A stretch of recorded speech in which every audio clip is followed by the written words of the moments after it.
Bom dia, irmãos. Saúdo a igreja com a graça e a paz do nosso Senhor e Salvador Jesus Cristo.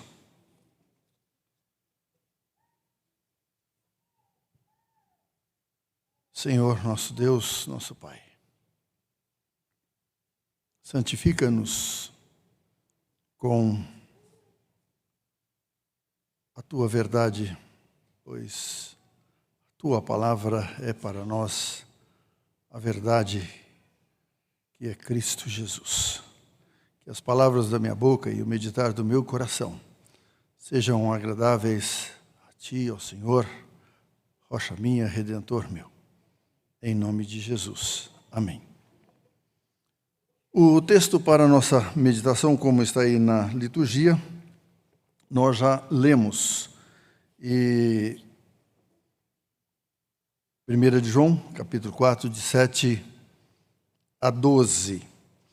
Eu vou convidar a igreja que todos, a uma voz, possamos repetir esse texto. Agora, para a nossa meditação. Vamos todos a uma voz. 1 João 4, de 7 a 12. Amados, amemo-nos uns aos outros, porque o amor procede de Deus, e todo aquele que ama é nascido de Deus e conhece a Deus. Aquele que não ama não conhece a Deus, pois Deus é amor. Nisto se manifestou o amor de Deus em nós, em haver enviado Deus, seu Filho, para que vivermos por meio dele. Nisto consiste o amor, não que nós tenhamos amado a Deus, mas em que ele nos amou e enviou o seu Filho como propiciação pelos nossos pecados. Amados, se Deus de tal maneira nos amou, devemos nós também amar uns aos outros. Ninguém jamais viu a Deus. Se amarmos uns aos outros, Deus permanece em nós e o seu amor é em nós aperfeiçoado. Amém.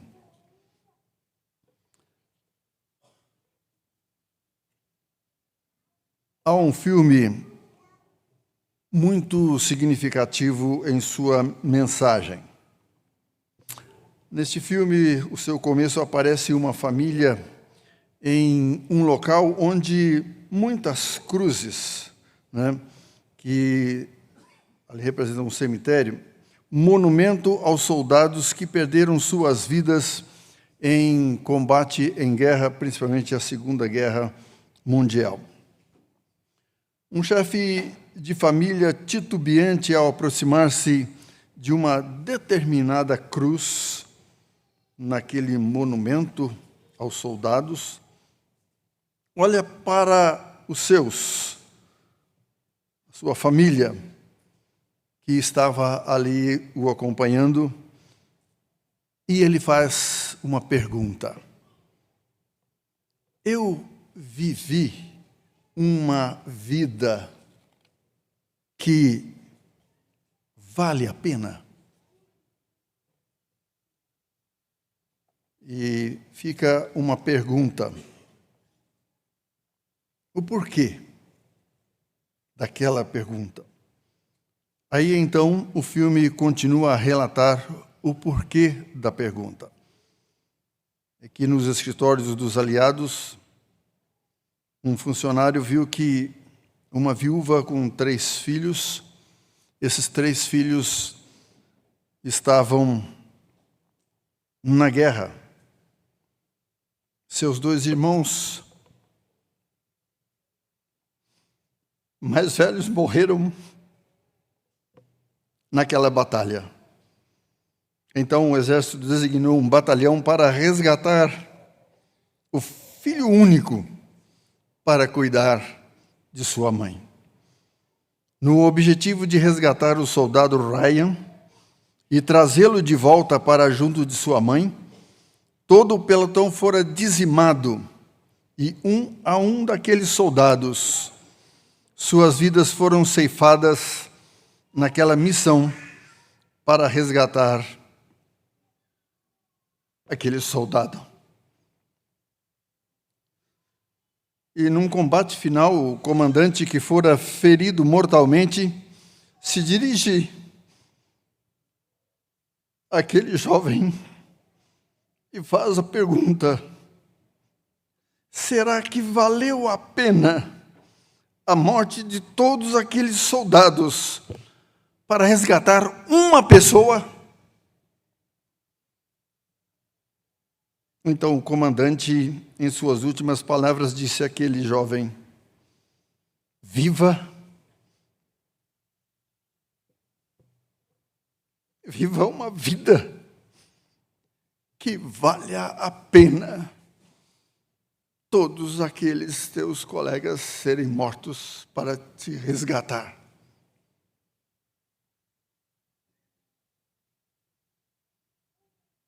E vem uma pergunta a nós.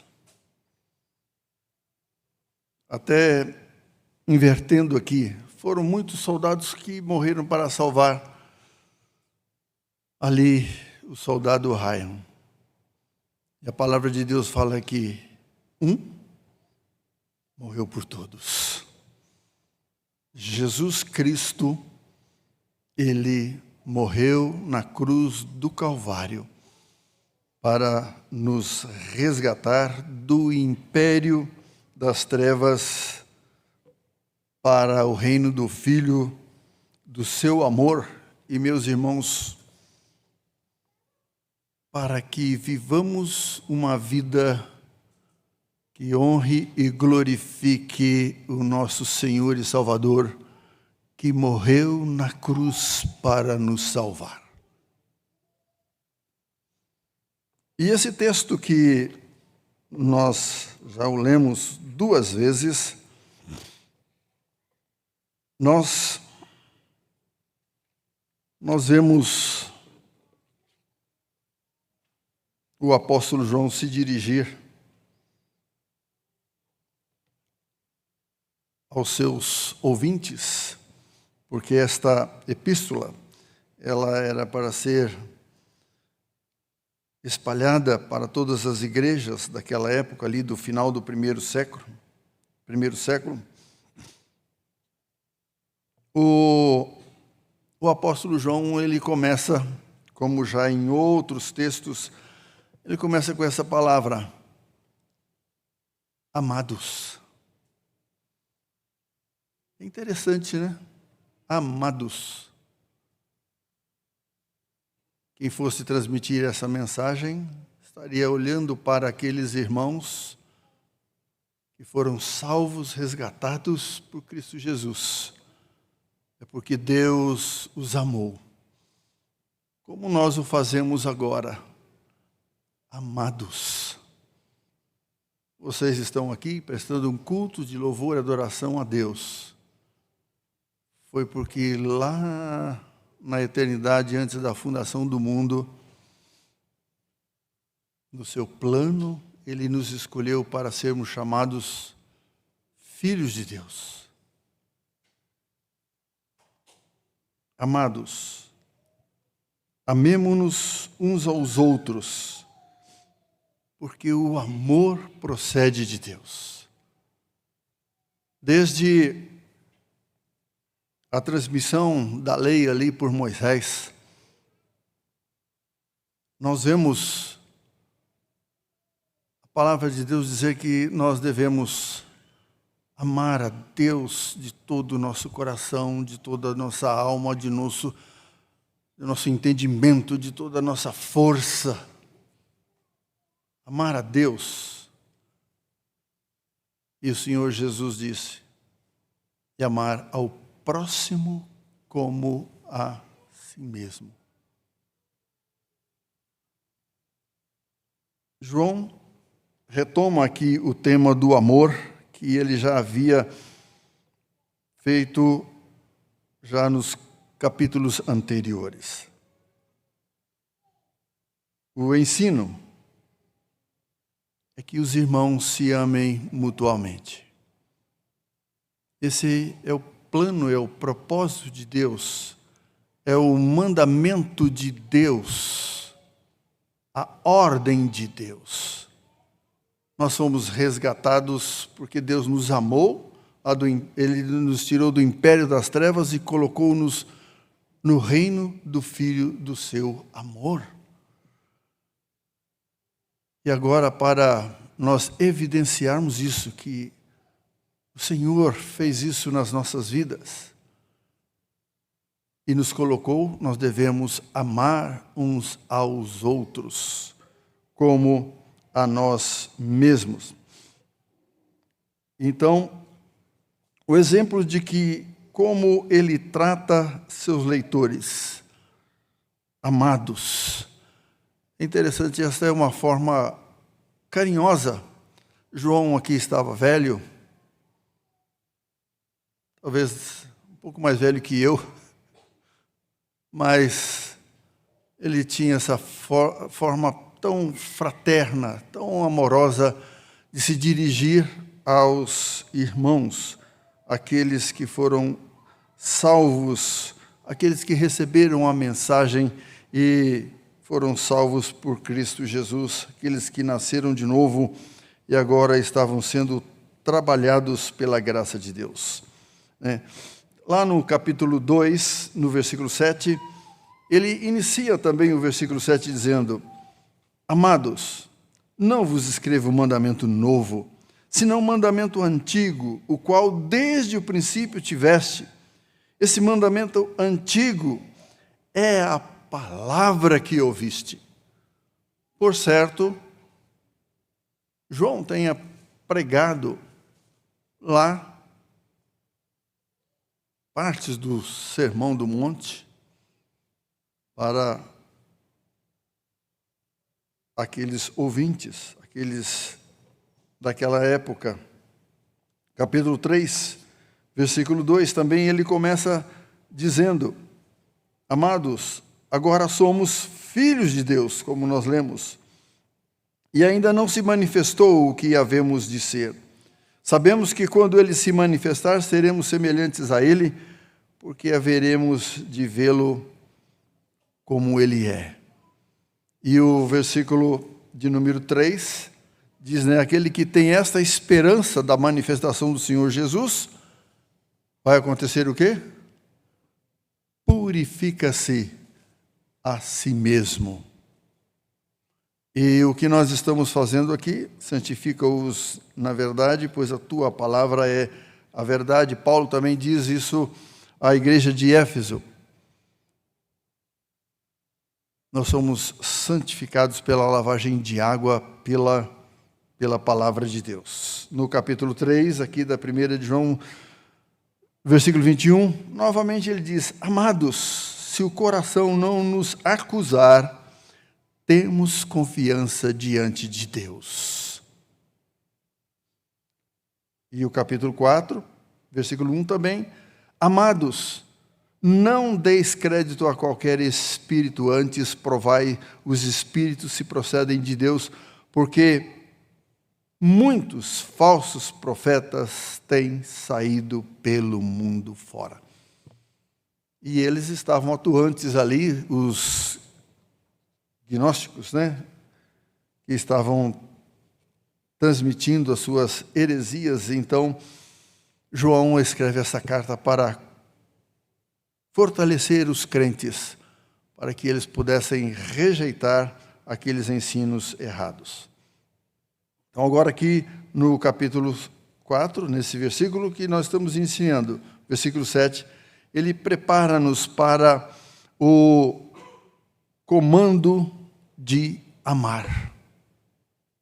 A ordem do Senhor: Amados, amemo-nos. Amados, amemo-nos. Não é fácil. Não é fácil amar. Tem alguns irmãos que são chatos, fofoqueiros, falam mal da gente, não gosta do corte de cabelo, da roupa, do nosso estilo. Ai, como é difícil. Mas o Senhor fala assim: antes de você amar, eu amei esse seu irmão que é difícil de você amar. eu morri por ele. Então, ame-o também. Mostre que você nasceu de novo. Ame o seu irmão. Esta ordem já foi dada lá no capítulo 3, versículos 11 e 23. O versículo 11 do capítulo 3 diz: porque a mensagem que ouviste desde o princípio é esta, que nos amemos uns aos outros. Esta é a ordem.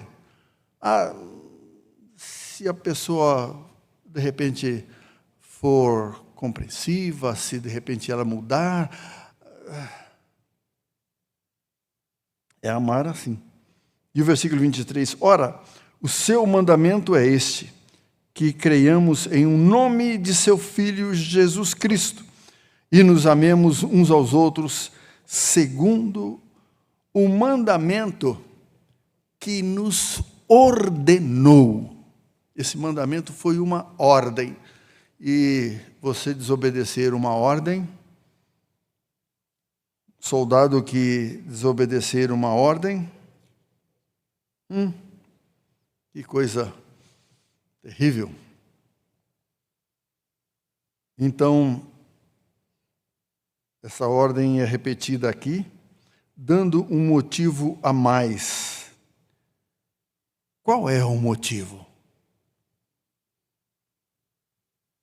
Porque o amor procede de Deus. Quando você foi resgatado, quando você recebeu a Jesus Cristo como Senhor e Salvador, Paulo diz lá aos Romanos, olha, o amor de Deus foi derramado em seu coração. Ele mudou o seu coração, te regenerou e te encheu com esse amor. Esse amor chama-se Espírito Santo, para estar dentro de você, agindo, atuando. E ele diz, encha-se do Espírito Santo de Deus. A procedência das coisas é um tema essencial nesta carta. João exorta seus leitores a que sempre procurem distinguir as origens das coisas. Por exemplo, aqui no capítulo 4, versículo 1, que já lemos, e vamos lê-lo outra vez. Amados, não deis crédito a qualquer espírito. Antes, provai os espíritos se procedem de Deus, porque muitos falsos profetas têm saído pelo mundo afora. Quando algo não procede de Deus, isso significa que é mundano, maligno, destinado ao juízo, como as coisas que há no mundo, como ele já disse lá no capítulo 2, versículo 16. Porque tudo que há no mundo, a concupiscência da carne, a concupiscência dos olhos e a soberba da vida não procede do Pai, mas procede do mundo. O Espírito Santo de Deus, que é a prova do amor de Deus derramado em nossos corações, é que faz isso, opera isso em nossas vidas. O que não pratica a justiça, no capítulo 3, versículo 10, diz, nisto são manifestados os filhos de Deus e os filhos do diabo. Todo aquele que não pratica a justiça não procede de Deus, nem aquele que não ama a seu irmão.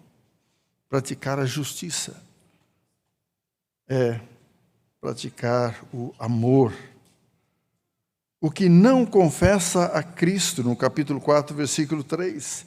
E todo o espírito que não confessa a Jesus não procede de Deus. Pelo contrário, este é o espírito do anticristo, a respeito do qual tendes ouvido e que vem, e presentemente já está no mundo.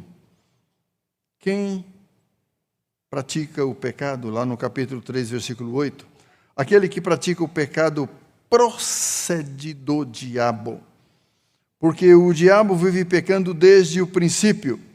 Por isso se manifestou o Filho de Deus, para destruir as obras do diabo. De Deus, porém, procede o amor, como está aqui no capítulo 4, versículo 7, e também lá na terceira de João, no versículo 11. O versículo 7, amados, amemo-nos uns aos outros, porque o amor procede de Deus. E todo aquele que ama é nascido de Deus e conhece a Deus. E o versículo 11 da terceira de João. Amados, não imites o que é mal, senão o que é bom. Aquele que pratica o bem procede de Deus. Aquele que pratica o mal jamais viu a Deus. Deus é o autor e a fonte do amor, que jorra para ser derramado esse amor em todos os nossos corações. Seres humanos decaídos como nós não podem amar por si mesmos. O amor que temos e exercemos procede da fonte que Deus é amor. 1 Coríntios 13, o apóstolo Paulo diz à igreja: agora, pois, permanece a fé, a esperança e o amor. Porém, o maior desses três é o amor. E por que o amor é o maior? Porque Deus é amor, minha irmã, meu irmão. Porque Deus é amor. Então, é Ele quem circunda o coração de seus filhos para que possam amar. Lá em Deuteronômio, capítulo 30, versículo 6, diz: o Senhor teu Deus circuncidará o teu coração e o coração de tua descendência. Pacto, né? Que o Senhor fez, e aí vemos na escola dominical, aí pela transmissão da palavra de Deus do nosso irmão reverendo Ricardo. Para o quê? Amares o Senhor. O Senhor circuncidou, quer dizer, Ele deu um coração novo. Ele tirou as impurezas com esse objetivo, para nós amarmos ao Senhor de todo o nosso coração e de toda a tua alma, para que vivas. Para que vivas. Filipenses 3:3. Porque nós é que somos a circuncisão, nós que adoramos a Deus no Espírito e nos gloriamos em Cristo Jesus e não confiamos na carne. É o nosso exercício agora espiritual. Estamos aqui louvando a Deus e adoramos a Deus. Colossenses 2:11. Nele também fostes circuncidados, não por intermédio de mãos, mas no despojamento do corpo da carne, que é a circuncisão de Cristo. De Cristo. É Deus quem produz o amor em nós pelo Espírito Santo, como já lemos aqui, Gálatas 5:22. Mas o fruto do Espírito é amor, alegria, paz, longanimidade, benignidade, humildade, fidelidade, e o nosso irmão Ricardo acrescentou o versículo de número 23. 2 Timóteo 1:7, porque Deus não nos tem dado o espírito de covardia, mas de poder, de amor e de moderação. Muitas vezes, quando fala, tem poder, tal, então, tem um poder, então aí não tem, às vezes, no exercício dele, poder de moderação, né? Também aí sendo dirigido por esse amor de Deus. Agora, uma palavra de João Calvino. É próprio da natureza de Deus amar o homem. E esse amor se reflete e se manifesta onde quer que o verdadeiro conhecimento de Deus se espalhe. João Calvino, que registrou isso. Então, Esta primeira parte do versículo 7, concluímos assim que é natural que os filhos de Deus tenham amor uns pelos outros, já que são nascidos de Deus e receberam de sua divina natureza. Deus é amor e nós recebemos. Isso foi dado, foi derramado quando houve a conversão. E o viver, assim, uma vida que vale a pena viver, pelo sacrifício que Cristo fez por nós e nos transportou e nos colocou no reino do Filho, do amor de Deus, vale a pena. Vale a pena. E a segunda parte do versículo 7 diz: e todo aquele que ama é nascido de Deus e conhece a Deus. Isso é um teste para nós. Nós que conhecemos a Deus, conhecemos a sua palavra, por isso que nós devemos meditar na sua palavra, conhecer a Deus, conhecer os seus mandamentos, a sua palavra, aquilo que nós temos em Cristo Jesus e principalmente a justificação, como nós vemos hoje aqui. Todo aquele que ama é nascido de Deus e conhece a Deus. Então, o resultado, a capacidade de amar identifica o cristão, identifica o verdadeiro conhecimento. Quem tem o verdadeiro conhecimento, conhece a palavra de Deus, que é a verdade, vive então esta verdade. Amar, um estado constante de amor, caracteriza a vida do Filho de Deus. João diz: quem vive dessa forma é nascido de Deus e conhece a Deus. Quem vive amando a Deus de todo o coração. O versículo de número 8, que nós temos, eu quero convidar a igreja que leiamos todos juntos o versículo de número 8. Aquele que não ama não conhece a Deus, pois Deus é amor. Aquele que não ama não conhece a Deus, pois Deus é amor.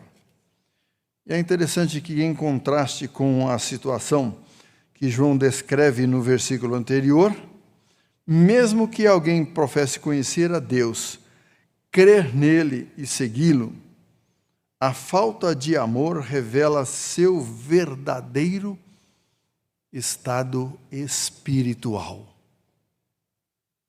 A falta de amor revela o seu verdadeiro estado espiritual. João Calvino ele diz: quando alguém tenta separar o amor da fé, é o mesmo que tentar separar o calor da luz do sol. Que expressão, né? Separar o amor da fé é o mesmo que tentar separar o calor da luz do sol. Lá no Sermão do Monte, o Senhor Jesus, como registrou Mateus 5,16, diz: assim brilhe a vossa luz.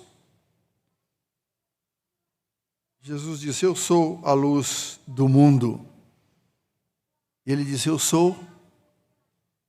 E aí ele diz: assim brilhe a vossa luz diante dos homens, para que vejam as vossas boas obras e glorifiquem a Deus. Assim brilha a vossa luz. O reverendo Hernandes, até recentemente ouvindo um sermão dele sobre o Evangelho de João, capítulo 1, uma coisa que eu nunca havia prestado atenção, foi as expressões de Jesus: eu sou o pão da vida, eu sou o caminho, a verdade e a vida, eu sou o Salvador, eu sou a luz do mundo. Ele não disse para nós sermos o pão da vida, ele não disse para sermos a água da vida, porque ele é. Mas uma coisa que ele falou: seja luz. Mas essa luz que vai brilhar seria como a luz do sol, que ela é refletida na lua e ela reflete em nós.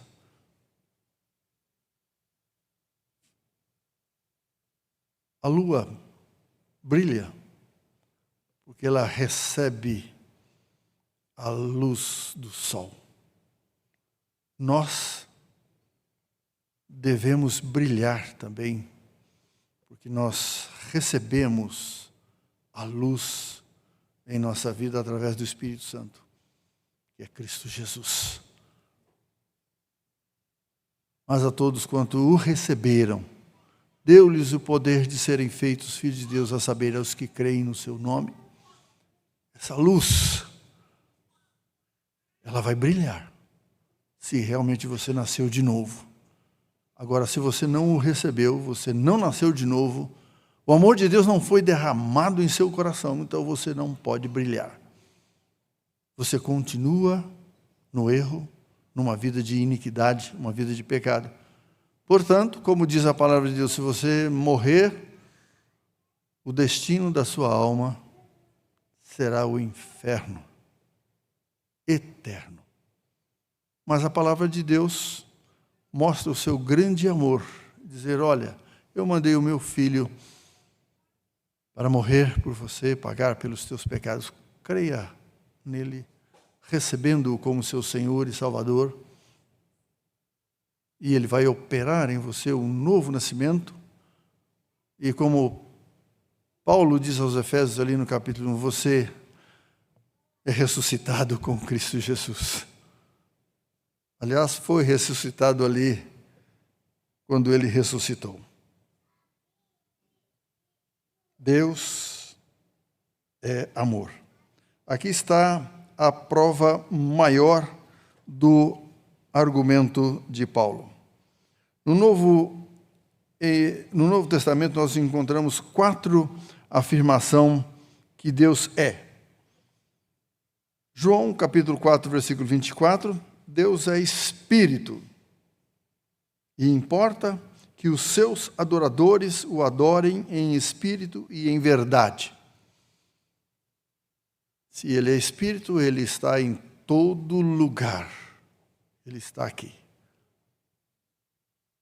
Por isso que temos que adorar ao Senhor com toda reverência. Com toda reverência. E o Senhor Jesus também diz que ele passeia no meio da igreja. Quando nós cantamos, quando nós oramos, quando nós meditamos na palavra, ele está dizendo, olha, eis aqui eu estou e os filhos que o Senhor me deu. Deus é Espírito. Aqui no capítulo 1, versículo 5, diz que Deus é luz. Ora, a mensagem que da parte dele temos ouvido e vos anunciamos é esta, que Deus é luz e não há nele treva nenhuma. Eu me lembro de um comentário que eu vi, que o professor estava dando aula e estava lá eu creio que foi o Einstein, né? E o professor falando de várias coisas e tal, e a resposta para ele dizer que Deus não existia, porque não podia ver, não podia tocar, e ele disse assim, olha, as trevas não existem. O que existe é falta de luz. Porque onde a luz entra, ela dissipa todas as trevas. Deus é luz. Deus é luz. Aqui, Deus é amor. E tem uma outra palavra também que de vez em quando, e ultimamente o reverendo Giovan Casteluber tem trazido à nossa memória que Deus também é fogo consumidor. Lá em Hebreus 12, 29, porque o nosso Deus é fogo consumidor. E ele tem até algumas expressões, né, sobre isso que muitos, né? Falam, Senhor, manda fogo. Deixa eu sair de lado aqui, porque senão é perigoso. E Deuteronômio, capítulo 4, versículo 24, diz, porque o Senhor, teu Deus, é fogo que consome. E ele diz, é Deus zeloso. É Deus zeloso. Essas afirmações não são definições completas de Deus, mas revelam o que Ele é em sua natureza, porque Deus é amor. Isso é da natureza intrínseca do nosso Deus. O versículo de número 9, vamos lê-lo todos juntos? Nisto se manifestou o amor de Deus em nós, em haver Deus enviado o seu Filho unigênito ao mundo, para vivermos por meio dele. Ele enviou o seu Filho. Então, João apresenta uma prova cabal de que Deus é amor. Manifestar aqui significa tomar plenamente conhecida com detalhes, mediante revelação clara, alguma coisa que estava oculta. Exemplo, no capítulo 1, versículo 2. E a vida se manifestou em nós, a temos visto, e nós a temos visto. Delas damos testemunho, e vô-la anunciamos, a vida eterna, a qual estava com o Pai, e nos foi manifestada. Essa vida estava com o Pai e nos foi manifestada em quem? Em Cristo Jesus. Por isso que João fala das palavras de Jesus, olha, se o meu Pai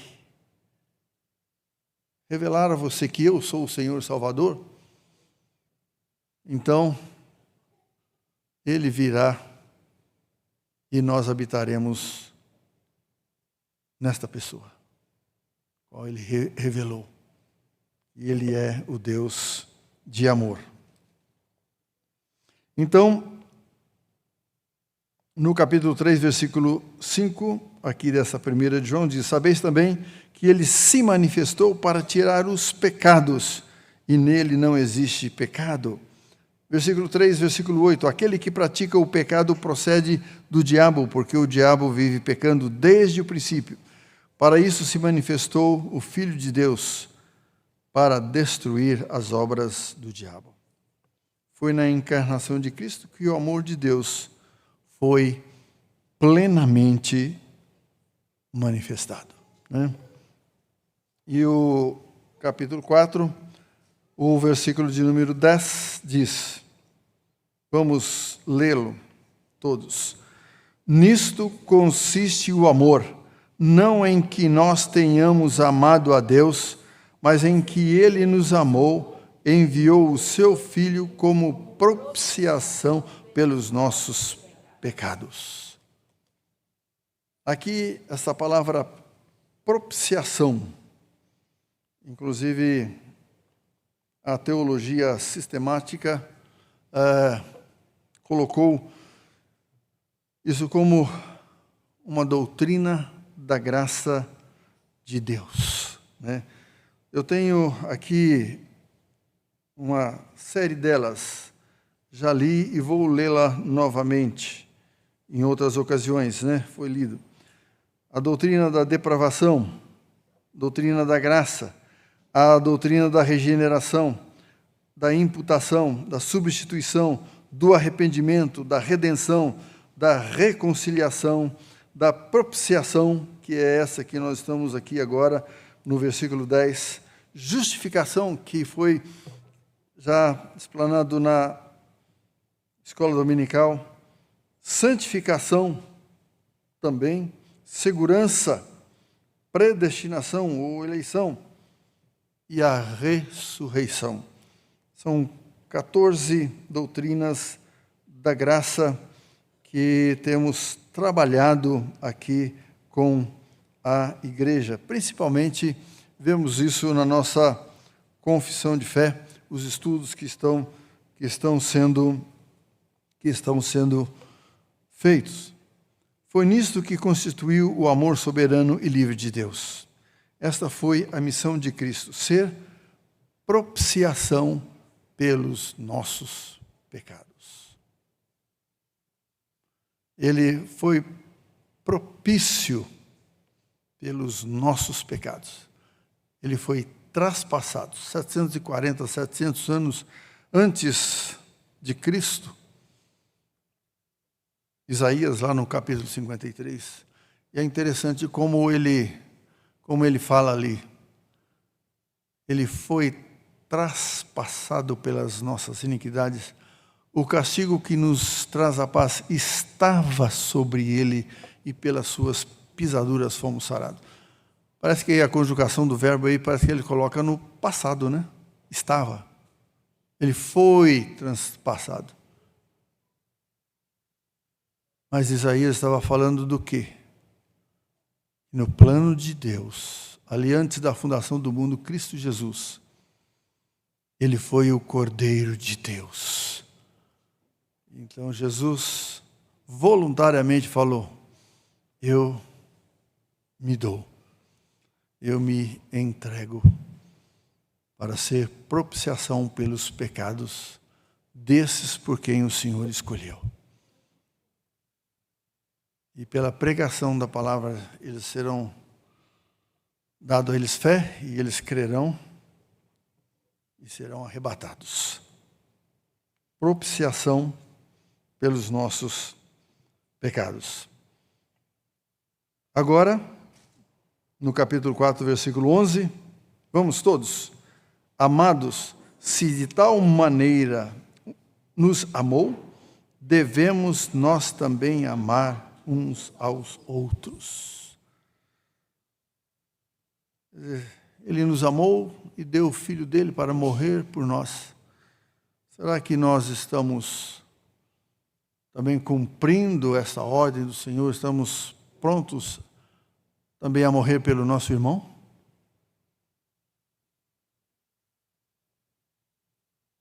João, capítulo 13, versículo 34. Novo mandamento vos dou, que vos ameis uns aos outros, assim como eu vos amei, que também vos ameis uns aos outros. Aqui estão as implicações do amor de Deus em Cristo. E João apela aos amados para que amem. Agora, o motivo é o grau em que Deus nos amou. Efésios 5:2. E andai em amor, como também Cristo nos amou e se entregou a si mesmo por nós, como oferta e sacrifício a Deus em aroma suave. Nós devemos amar também. Cristo nos amou e se entregou a si mesmo por nós, como oferta e sacrifício a Deus em aroma suave. Andar em amor, esse é o estilo de vida do crente. Lucas 10:37. Respondeu-lhe o intérprete da lei: o que usou de misericórdia para com ele? Então disse: vai e procede tu de igual modo. Esse intérprete da lei tinha perguntado para Jesus: quem é o meu próximo? E Jesus então conta a parábola do samaritano. O que aconteceu? Provavelmente um judeu estava lá num caminho difícil, e ele foi vítima de salteadores e espancaram, e ele ficou ali, né, roubaram tudo o que ele tinha, ficou ali jogado, semi-morto, como diz o Senhor Jesus ali. Passou um levita, viu, passou de largo, passou um sacerdote também, mas aí veio um samaritano. O Senhor Jesus coloca justamente aqueles que não se davam bem com os judeus, porque eles já tinham feito coisas lá, segundo a história, né, até na época do templo, eles tinham pego ossos de cadáveres colocados ali no templo, e que quem tinha que tirar aquilo lá era o sacerdote. Se pegasse aquilo lá, eles ficariam imundos. Então era uma ofensa. Então Jesus falava: foi esse daí que vocês né, fazem acepção de pessoas aí. Foi esse que passou ali, pegou aquele homem, pensou os seus ferimentos. É interessante a palavra usada, pensar. Tem um significado interessante ali no dicionário. Né? Pensou as feridas e tudo mais, colocou na sua montaria ali, levou até a hospedaria e disse lá para o hospedeiro: olha, eu tenho que continuar a minha jornada, eu te deixo aqui o valor dele aqui até ele ficar bom. Aí, se precisar gastar mais, quando eu voltar, eu faço a recompensa. Então, a resposta do Senhor Jesus foi essa. Respondeu-lhe o intérprete da lei, o que usou de misericórdia para com ele. Então lhe disse: vai e procede tu de igual modo. Ame o teu irmão como a si mesmo. Ah, se você estivesse numa situação dessa, como esse que foi vítima, você estaria disposto a fazer isso que o samaritano fez? Como Jesus diz? Vai, faça assim também. Mostre o amor ao próximo. Quem é o teu próximo? Foi a pergunta desse intérprete da lei.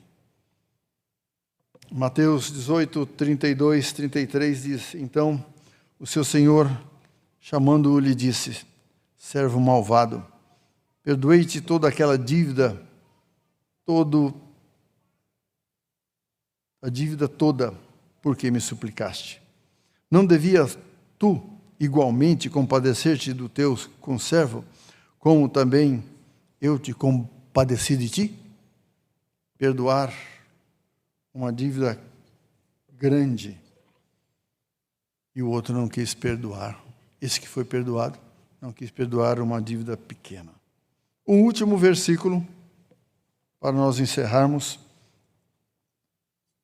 Vamos todos. Ninguém jamais viu a Deus. Se amarmos uns aos outros, Deus permanece em nós e seu amor é em nós aperfeiçoado. Se nós vivermos isso, o exercício desse amor no nosso dia a dia, é a prova, é o teste de que o amor de Deus está sendo aperfeiçoado em nós. Aqui João traz mais uma motivação para o amor fraterno entre os filhos de Deus. A presença e atuação do amor de Deus entre os crentes é a evidência de que Deus habita neles. Deus não habita em nós por meio de uma presença visível ou manifestações visuais, porque ninguém jamais viu a Deus. João 5,37 diz: o Pai que me enviou, esse mesmo é que tem dado testemunho de mim, jamais tendo ouvido a sua voz, nem visto a sua forma. Por isso adoramos ao Senhor em espírito e em verdade. O seu ser inefável, ninguém jamais viu. Temos no Velho Testamento teofanias, aparições de Deus. São manifestações visuais da presença dele. Jamais o seu ser inefável. Então, como podemos ter certeza de que Deus invisível está em nós? A resposta é: se amarmos uns aos outros, Deus permanece em nós e o seu amor é em nós aperfeiçoado. Deus é espírito, Deus é amor. Este foi o modo pelo qual Deus determinou habitar entre seus filhos, mediante o amor fraternal entre eles. Cada crente é um templo da habitação de Deus. Você ama? É no amor fraterno entre o irmão que o amor de Deus alcança a perfeição. Isso é resultado completo que Deus havia almejado. Deus se mostra presente quando, pelo seu Espírito, Ele transforma nosso coração de tal forma que amemos uns aos outros, disse João Calvino. que o Senhor nos abençoe e que nos aperfeiçoe dia após dia no seu amor. Amém. Eu vou convidar o reverendo Ricardo que vem à frente, nos eleve a Deus numa oração e invoque a bênção do Senhor sobre as nossas vidas.